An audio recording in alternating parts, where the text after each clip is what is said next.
¿Qué tal? Y una cálida bienvenida a la audiencia a un nuevo análisis a fondo. Hoy es domingo 8 de marzo de 2026 y el material que tenemos sobre la mesa es, digamos, verdaderamente denso y fascinante. Hola, encantado de estar aquí. Y sí, es un documento que definitivamente no escatima en ambición. Exacto. Para que se hagan una idea visual, imaginen la escena. Un documento de portada blanca muy sobria, con un dibujo lineal y clásico del Palacio de Gobierno. Ajá, Y justo ahí, atravesando la esquina inferior derecha, resalta un triángulo rojo intenso con el inconfundible logo de la estrella de 5 puntas. Nos referimos al Plan de Gobierno 2026-2031, Renovemos el Perú. redactado por el Partido Aprista Peruano. Resulta ser bastante crudo sobre las crisis estructurales que atraviesa el Perú. Pero, a ver, el objetivo no es quedarnos en la simple queja o en la descripción del problema, ¿verdad? Claro que no. Vamos a explorar a fondo las soluciones específicas y la hoja de ruta que propone esta agrupación política para ese periodo. Sin embargo, antes de entrar en materia, creo que es indispensable establecer una regla fundamental para nuestra dinámica de hoy. Totalmente de acuerdo. Marquemos la cancha desde el inicio para que todo quede transparente. Dado que las fuentes que vamos a desglosar contienen material político partidario, es de vital importancia aclarar a quienes nos escuchan que en este análisis no se toma ningún bando. Cero. Cero sesgo. No estamos aquí para respaldar, validar, ni criticar ideológicamente los puntos de vista de este partido. El propósito es única y estrictamente informar de manera imparcial. Básicamente fungir como traductores. Exactamente. Vamos a traducir las ideas, los diagnósticos y las propuestas contenidas en el material original para que cada persona saque sus propias conclusiones. Queda clarísimo. Esa es nuestra brújula para los próximos minutos. Ok, vamos a desempacar esto. El documento lanza una premisa gigantesca casi desde el índice. Retrata un país que parece estar en un callejón sin salida. Y con números que asustan. Totalmente. Hablamos de una nación donde el 71% de la fuerza laboral opera en la informalidad y donde la confianza de la ciudadanía en los partidos políticos ha tocado fondo con un minúsculo 7%. 7%, o sea, nada. Nada. Entonces, la gran pregunta que intenta responder el plan es, bueno, ¿cómo se gobierna y se soluciona algo así? Ese es justo el punto de partida. Y lo interesante es que el diagnóstico central no describe la situación como una simple mala racha económica o un, digamos, bache pasajero. Utilizan un término conceptual muy fuerte. Hablan de un agotamiento estructural. Agotamiento estructural. Sí, y para ilustrarlo, el plan acuña el concepto de feudalismo nacional. A ver, feudalismo nacional. Suena a una clase de historia sobre reyes, señores y siervos, pero aplicado a la economía del siglo XXI. ¿A qué se refieren exactamente con eso en la práctica? Se refieren a que el Estado peruano, según este diagnóstico, ha construido estructuras tributarias y laborales tan arcaicas, tan punitivas, que terminan funcionando como feudos. Feudos que protegen a unos pocos. Exacto. Benefician a una pequeña élite que puede costear la formalidad, mientras que asfixian a las inmensas mayorías productoras. El argumento aquí es clave. Dicen que la informalidad no es una decisión cultural de querer evadir la ley. No es porque a la gente le guste ser informal. Claro que no. Argumentan que es la única vía de supervivencia frente a un sistema diseñado para excluir. Fíjate que para aterrizar cómo esta exclusión impacta el día a día, el documento utiliza una analogía que me pareció muy gráfica. Hablan de la membrana social del país. Una metáfora biológica. Sí, si pensamos en una membrana biológica, su función es proteger la célula, dejar entrar los nutrientes y bloquear las toxinas. El texto sostiene que la membrana protectora del Estado peruano está completamente fracturada. Y respaldan esa fractura con datos que resultan bastante desoladores, la verdad. Tomemos como ejemplo el sector salud. Ese es un tema crítico. El diagnóstico revela una paradoja enorme. El presupuesto público para salud no ha dejado de crecer. Para darnos una idea, se disparó a más de 30.500 millones de soles recientemente. Uno pensaría que con esa montaña de dinero, los hospitales estarían equipados de punta a punta y las filas desaparecerían por arte de magia. Claro, la lógica dicta que a más inversión, mejor servicio. Pero los números internos cuentan una historia muy distinta. El documento señala que el 69% de todo ese presupuesto inmenso se destina a salud curativa. O sea, cuando el paciente ya está grave. Exactamente. Y un minúsculo 7% va a la prevención. Es como comprar los camiones de bomberos más caros del mundo, pero negarse a instalar detectores de humo. Qué buena forma de ponerlo. ¿Y cuál es el efecto colateral de eso para el ciudadano de a pie? Que la persona, a pesar de pagar sus impuestos, termine asumiendo un gasto de bolsillo del 34%. Las familias tienen que romper la alcancía, endeudarse para comprar medicinas porque el sistema público simplemente no las tiene. Eso refleja una falla operativa masiva. Y si giramos la mirada hacia la educación, el panorama descrito es igual de alarmante. Sí, Mencionan los resultados de la prueba PISA 2022, donde el 66% de los estudiantes no logra alcanzar siquiera el nivel mínimo de competencia en matemáticas. más de la mitad. Sí, pero el dato que realmente me detuvo en seco fue el geográfico. Detallan que existen más de 19,000 escuelas rurales con un solo profesor. Las famosas escuelas unidocentes. Así es, estamos hablando de un solo maestro o maestra a cargo de enseñar a niños de primero a sexto grado simultáneamente, en la misma aula. Es una locura pedagógica. Frente a esa evidencia de abandono territorial, el plan intenta articular su respuesta. Y aquí es donde se pone realmente interesante, porque la lectura deja de ser solo un inventario de desgracias y pasa a la acción. Pasan a proponer. Exacto. No se quedan en la radiografía del desastre, sino que introducen el concepto de democracia funcional como pilar de sus soluciones sociales. La democracia funcional es, digamos, su propuesta para dejar atrás el asistencialismo tradicional. Argumentan que la política social debe estar directamente engranada con la producción económica. ¿Cómo se ve eso en la práctica? Por ejemplo, en salud empujan una ley de atención universal, pero el cambio más audaz está en el rediseño institucional. Proponen fusionar el Ministerio de la Mujer y Poblaciones Vulnerables con el MIDIS, el Ministerio de Desarrollo e Inclusión Social. ¡Wow! Esa es una propuesta que generaría muchísimo debate. O sea, ¿cuál es la lógica técnica detrás de juntar dos ministerios tan grandes? ¿No diluye eso el enfoque en temas críticos como, por ejemplo, la violencia de género? Es una preocupación válida. El plan argumenta que la separación actual genera duplicidad burocrática y mucha dispersión de recursos. La fusión busca centralizar toda la rectoría de la ayuda social del Estado para crear un padrón único de hogares en tiempo real. Un padrón único. Sí, la idea es que una sola gran entidad sepa exactamente qué familia necesita qué tipo de asistencia, eliminando lo que ellos llaman feudos burocráticos. Ya veo el punto. ¿Y en educación aplican un pragmatismo similar? Totalmente. La meta trazada es que el 50% de los egresados de secundaria transiten hacia la educación superior técnica o universitaria. Pero ojo con esto, con una condición innegociable. Me imagino que tiene que ver con la empleabilidad real. Exacto. Esa oferta educativa debe estar estrictamente alineada con la demanda industrial y los sectores productivos del país. Nada de formar profesionales para mercados que ya están saturados. Una educación pensada literalmente como un motor de empleo directo. Así es. Ahora bien, el documento reconoce que para implementar todas estas políticas, el motor del Estado mismo tiene que ser reconstruido. Aquí entramos a una sección que plantea una verdadera cirugía institucional. Una cirugía mayor. Sí. Catalogan el mapa político y territorial actual como producto de una lógica virreinal. Es una crítica durísima al diseño mismo del país. La lógica virreinal sugiere que las actuales fronteras de los departamentos y regiones fueron trazadas en la época de la colonia, basadas en feudos históricos y cuencas. Y no en la realidad moderna. Exacto. No responden a las necesidades logísticas de una economía de hoy. Si un agricultor, por ejemplo, quiere sacar sus productos a la costa, a veces tiene que lidiar con 3 gobiernos regionales distintos que no se hablan entre sí. Claro, un infierno burocrático. ¿Y cuál es la solución que plantean? Es drástica.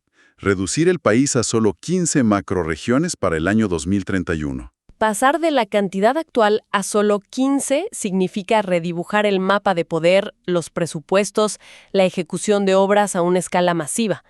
Pero la cirugía no se limita a la geografía, ¿cierto? Entra de lleno al terreno del Congreso y las reglas electorales. Así es, proponen restaurar la bicameralidad pero con especificaciones muy finas. Hablan de una Cámara de Diputados de 160 miembros elegidos mediante distritos electorales uninominales. A ver, traduzcamos eso de los distritos uninominales. Significa dividir el país en porciones geográficas más pequeñas.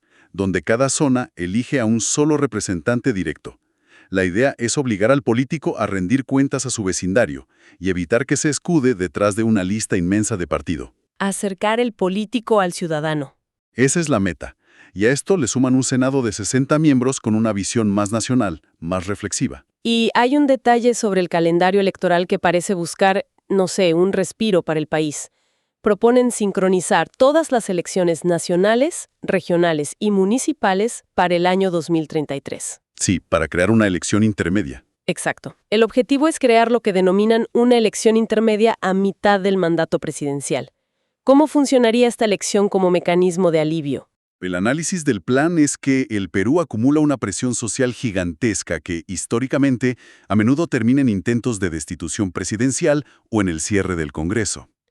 Una crisis constante. Constante. Entonces, la elección intermedia permitiría renovar parcialmente autoridades a mitad de camino, sirviendo como una válvula de escape democrática. La ciudadanía podría castigar o premiar al gobierno en las urnas sin tener que quebrar el orden constitucional. Básicamente, institucionalizar el descontento social en lugar de reprimirlo. Pero hablando de quebrar el orden, el documento también aborda esa eterna guerra fría entre el Poder Ejecutivo y el Legislativo. Y proponen eliminar herramientas constitucionales históricas. Sí, sugieren suprimir el voto de investidura para los nuevos gabinetes y eliminar por completo la figura de la cuestión de confianza. Espera, frenemos un momento ahí, porque para quienes no respiran política constitucional todos los días, ¿qué implica realmente quitar la cuestión de confianza o el voto de investidura? No es desarmar los mecanismos de control. Es un punto súper crítico. Históricamente, estas herramientas servían para mantener el equilibrio de poderes. Pero el diagnóstico señala que en los últimos años se han convertido literal en armas de destrucción mutua. Claro. El Congreso amenaza con no darle investidura a los ministros para arrinconar al presidente, y el presidente usa la cuestión de confianza como amenaza constante para disolver el Congreso. El plan sostiene que eliminar estas figuras obliga a ambos poderes a dialogar, en lugar de amenazarse con la aniquilación. Es decir, quitarles el botón nuclear de las manos. ¿Y cómo quedaría entonces el control sobre los ministros que, digamos, hagan mal su trabajo o sean corruptos? El control se limitaría a censuras individuales. Pero, y aquí está el truco, con una barrera mucho más alta. Requerirían una votación de 3/5 del Congreso. Una mayoría calificada importante. Sí. Y aquí viene el candado disciplinario. Si un ministro es censurado con esa alta votación, queda inhabilitado para volver a ejercer cualquier cargo público durante el resto de ese periodo gubernamental. ¡Wow! Adiós a la famosa puerta giratoria de sacar a un ministro censurado de una cartera y ponerlo en otra al día siguiente. Se acaba el reciclaje de ministros. Es una reingeniería política total. Pero, siendo realistas, nada de esto se financia solo. Todo requiere recursos, lo que nos lleva a la sección económica. El diagnóstico aborda el estancamiento, con un crecimiento potencial proyectado en un lánguido 2.5%. Y siempre acompañado de esa informalidad aplastante. Exacto. Si conectamos esto con el panorama general, el plan identifica que la informalidad frena el crecimiento, porque impide la acumulación de capital y tecnología. Y aquí apuntan sus reflectores directamente a SUNAFIL, la Superintendencia Nacional de Fiscalización Laboral. ¿El ente regulador? Sí, y el documento hace una acusación fuerte.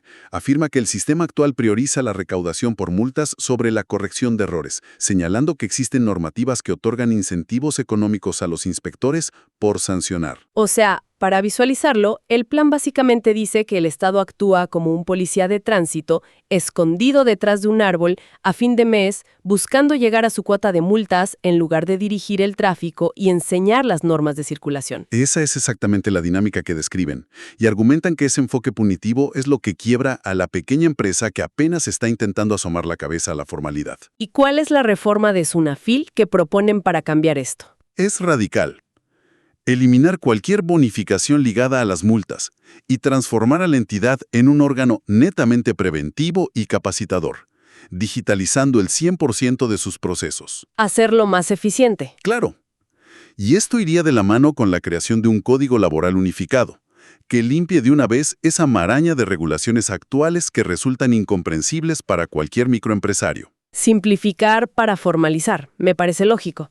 Pero el pequeño empresario, además de reglas claras, necesita capital.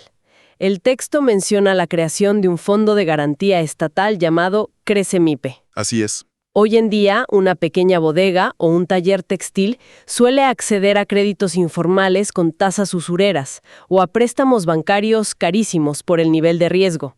¿Cómo cambia ese panorama este fondo estatal? Bueno, el Estado actuaría como garante. Al asumir parte del riesgo de impago, los bancos pueden ofrecer tasas muchísimo más bajas a estas microempresas. Pero la condición del plan es bien interesante, ¿Cuál es la letra chica? que estos créditos subsidiados deben destinarse prioritariamente a la adquisición de activos de capital y tecnología. No son préstamos para pagar deudas del día a día o planillas atrasadas. Se busca inyectar innovación productiva pura y dura. Obligarlos a modernizarse. Y bueno, el tema inevitable que a nadie le gusta tocar, los impuestos. Proponen un nuevo régimen tributario único, de carácter progresivo. La gran meta que se ponen es aumentar la presión tributaria al 20% del PBI para el 2031. Es una meta ambiciosa. Muy ambiciosa. Prometer subir la recaudación tributaria es facilísimo en el papel, pero en la práctica siempre es impopular. ¿En qué se basan para lograrlo sin ahogar aún más a los pocos que ya pagan la cuenta? El argumento central es que un sistema verdaderamente progresivo, y sobre todo simplificado, va a ampliar la base tributaria de manera natural. Piensan que, al hacer que sea más barato y fácil ser formal, miles de empresas que hoy operan ocultas entrarían voluntariamente al radar tributario. Formalización por incentivo, no por castigo. Exacto. Y todo este andamiaje tiene un número mágico en la mira. Aspiran a recuperar un crecimiento sostenido del 5.5% anual entre 2028 y 2031. Un salto gigante frente al 2.5% actual. Y para apuntalar ese crecimiento, el plan detalla que la infraestructura va a ser el catalizador principal. Hay una comprensión muy clara de que la geografía del Perú condiciona su economía. Definitivamente. Si no hay carreteras o trenes, formalizar no sirve de nada, porque los fletes logísticos devoran cualquier ganancia del productor. Esa es la tesis subyacente de todo el capítulo económico. Por eso, además de destrabar el anillo vial periférico en Lima, apuestan masivamente por la infraestructura ferroviaria. Los megaproyectos. Sí, mencionan la construcción urgente de trenes de cercanías en las rutas de Lima a Ica, Trujillo y Arequipa, además de acelerar las líneas 3 y 4 del metro. La reducción de los costos logísticos, como bien decías, es vista como la verdadera llave de la competitividad nacional. Esta transición hacia un país interconectado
Esa transición hacia un país interconectado, la verdad, suena a mí prometedora. Sin embargo, hay un factor ineludible que amenaza con descarrilar todo este proyecto económico: la inseguridad. ¿El gran elefante en la habitación? Así es. Es imposible atraer inversión o abrir pequeños negocios si la gente vive bajo la amenaza diaria de la extorsión. El diagnóstico de seguridad que hacen es crudo y se enfoca muchísimo en el crimen transnacional y las economías ilegales. Y la respuesta que plantean combina por un lado la fuerza bruta del número con la sofisticación tecnológica. La primera medida cuantitativa, bien concreta, es pasar de 133.000 a 250.000 efectivos policiales en las calles. Casi duplicar la fuerza operativa. Sí, reduciendo drásticamente todo el personal administrativo. Pero ellos mismos reconocen que para desarticular a los carteles modernos, el patrullaje tradicional, el policía de esquina, es insuficiente. Y ahí es donde entra la propuesta de crear un GEIN moderno. Para la audiencia internacional o quizás para las generaciones más jóvenes que nos escuchan, el GEIN original fue el Grupo Especial de Inteligencia que mediante un trabajo meticuloso, encubierto y sin disparar una sola bala, logró capturar al líder terrorista Abimael Guzmán en los años 90. Así es. Usar esas mismas siglas en el plan actual tiene un peso simbólico y político tremendo. Absolutamente tremendo. Invocar al GEIN es invocar la efectividad de una inteligencia policial paciente, tecnológica e incorruptible. El plan propone aplicar esa mismísima metodología de inteligencia operativa especializada, pero ahora dirigida contra redes de trata de personas, minería ilegal y extorsión transnacional. Y dotándolos de tecnología de punta. Sí, interconexión global, bases de datos compartidas. Y para quienes resulten capturados gracias a esta inteligencia, el problema siguiente es el sistema penitenciario. Hoy, las cárceles peruanas sufren un hacinamiento crítico que, seamos sinceros, las convierten en escuelas de posgrado del crimen. Literalmente. La propuesta habla de construir 8 nuevos megapenales regionales a través de inversión privada. Pero hay un detalle específico en el documento que me pareció un mensaje político durísimo. Creo que sé a qué te refieres. Hablas de la propuesta de destinar uno de esos nuevos megapenales exclusivamente para recluir a policías corruptos y funcionarios públicos que hayan delinquido. Exacto. Es una declaración de intenciones fuertísima. Construir una prisión entera solo para quienes mancharon el uniforme manda un mensaje de depuración institucional fulminante. Es una forma de decir que la traición a la placa se paga más caro. Totalmente. Y esa idea de depurar y proteger nos sirve de puente perfecto para la última dimensión importante del plan, que no trata sobre la protección de las calles, sino de la tierra misma, la dimensión ambiental y de los recursos naturales. Que es un equilibrio sumamente delicado en un país tradicionalmente minero como Perú. El documento enfoca gran parte de su preocupación ambiental en la pequeña minería y la minería artesanal, que generan un impacto tóxico devastador, especialmente en los ríos de la Amazonía. Sí, las imágenes de la deforestación son terribles. Y la meta trazada aquí es quizá la más audaz de todo el capítulo. Buscan eliminar en un 100% el uso de mercurio en la pequeña minería para el año 2031. Pero, ¿cómo logras que un minero informal abandone el mercurio? Es la técnica más barata y accesible que conoce, que ha usado por décadas. Prohibirlo en papel nunca ha funcionado. Simplemente se esconde más profundo en la selva. Es muy cierto, y el plan lo reconoce. Por eso optan por la zanahoria en lugar del garrote. Plantean un programa nacional de tecnología limpia donde el Estado subsidiaría hasta el 70% del costo de los equipos y tecnologías libres de mercurio. Ah, un subsidio directo. Sí, pero solo para aquellos mineros que entren formalmente al proceso de formalización. Es usar el incentivo económico estatal para forzar la evolución ambiental del sector. Inteligente estrategia. Y acompañan esto con un empuje hacia la transición energética a nivel más macro, ¿no? Así es. Se fijan la meta de que el 20% de la matriz eléctrica nacional provenga de energías renovables no convencionales, como la solar, la eólica y la geotermia. A lo que suman también un proyecto de reforestación masiva. Establecer 1 millón de hectáreas de plantaciones forestales comerciales.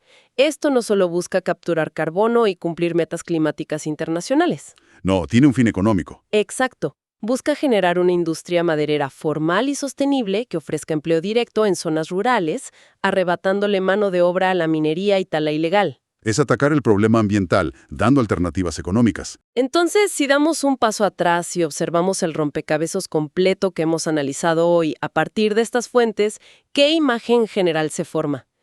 Estamos ante una hoja de ruta que plantea una transformación sumamente agresiva del status quo. Sin duda. Es un plan que busca intervenirlo todo, desde reducir los gobiernos regionales en el mapa hasta cambiar la forma de sancionar a los empresarios, imponer inteligencia táctica en las calles y prohibir químicos en los ríos amazónicos. Si intentamos sintetizar la visión filosófica detrás de este compendio inmenso de propuestas, yo diría que el valor principal del documento radica en su esfuerzo por institucionalizar la economía y la sociedad. Ponerle reglas claras al juego. Exacto. El plan reconoce abiertamente que el país ha estado sobreviviendo bajo un modelo fragmentado, un sálvese quien pueda cotidiano. La propuesta es intentar una transición abrupta hacia un Estado hipermoderno. Un centro sumamente fuerte e inteligente en la planificación y el manejo de datos, pero completamente descentralizado y ágil en su acción territorial. Un intento colosal de imponer un orden racional sobre un caos histórico. Pero, habiendo repasado ya toda esta arquitectura de políticas públicas, quiero dejar sobre la mesa un último pensamiento para quienes nos acompañan. Algo para reflexionar mientras cerramos este análisis a fondo. Te escucho. El documento apuesta su éxito a herramientas puramente del siglo XXI. La digitalización total de los procesos, una formalización estructurada, el uso de trazabilidad satelital para los mineros y la hiperconexión de bases de datos estatales. Básicamente, confían ciegamente en que la tecnología y la norma estricta domaran la crisis. Y ese es precisamente el mayor punto de fricción cultural que le veo. Totalmente. Porque pensemos en la naturaleza profunda de la realidad peruana. Estamos hablando de una sociedad inmersa en la informalidad, no por una especie de rebeldía innata contra la ley, sino porque ha sido el único mecanismo de supervivencia viable frente a un Estado que históricamente o estuvo ausente o fue directamente hostil con ellos. Es un instinto de supervivencia heredado. Entonces, la pregunta que queda flotando es la siguiente. ¿Hasta qué punto millones de ciudadanos y pequeños productores estarán realmente dispuestos a abrazar este nivel de control, regulación y vigilancia digital desde el Estado? Es la tensión clásica. La tensión entre un diseño tecnocrático, que suena casi perfecto en el papel, en el escritorio, y una realidad social moldeada durante generaciones por la desconfianza absoluta. Exacto. Ese feudalismo nacional que el plan busca desmantelar con tanta fuerza, ¿se rendirá dócilmente ante un código laboral unificado y unos servidores en la nube? ¿O es un sistema tan arraigado y tan resiliente que simplemente encontrará la manera de mutar, adaptarse a las nuevas reglas y seguir operando en las sombras? Es el gran choque entre la visión del escritorio y el asfalto de la calle, una interrogante que solo el tiempo y la ejecución real podrían responder. Así es, una prueba de fuego para cualquier gobierno. Ha sido un recorrido intenso, complejo y sumamente revelador por los engranajes de este plan. Queremos agradecer profundamente a la audiencia por acompañarnos a desmenuzar toda esta información. Recordar siempre que el ejercicio de entender, cuestionar y analizar las ideas que pretenden moldear el futuro es la mejor herramienta que tenemos. Nos encontraremos en un próximo análisis a fondo para seguir descubriendo el porqué detrás de las propuestas. Hasta la próxima.